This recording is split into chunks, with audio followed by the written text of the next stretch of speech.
Let's talk about the presidential race on the Democratic side. You, of course, are running in the Democratic primary against the sitting president of the United States, Joe Biden. He was overseas, as you know, this weekend for the G20 summit. And there was a press conference afterwards. And I want to get your reaction, sir, on the other side of this for sort of one moment that stuck out. Watch.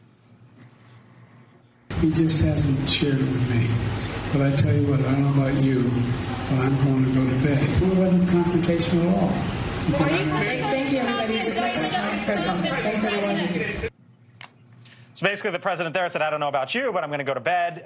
They then cut the press conference off after a handful of questions, which is what they said they were going to take. But it was clearly an odd moment there.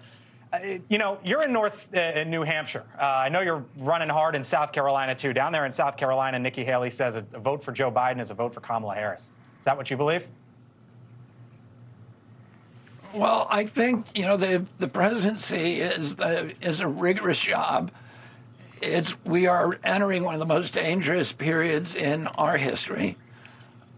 We are now at the brink of a war with a superpower that has more than 1,000 nuclear weapons, more than we do, and a better nuclear weapons arsenal than we have. And I think we need somebody who is in office that all Americans agree is up to the rigors of the job, that has the vigor to lead our country during a very difficult time.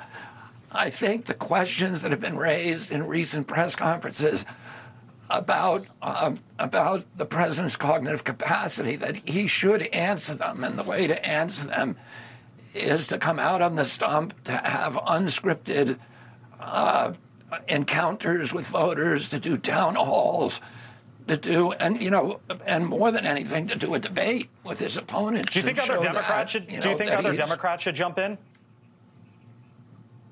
You know, I think the more people that are in, the better it is for our democracy. This is supposed to be, you know, the Democratic Party. Right now, the DNC is making it almost impossible for anybody to run against the president. They are systematically disenfranchising the voters of all the states or many of the states that voted against President Biden during the last time around.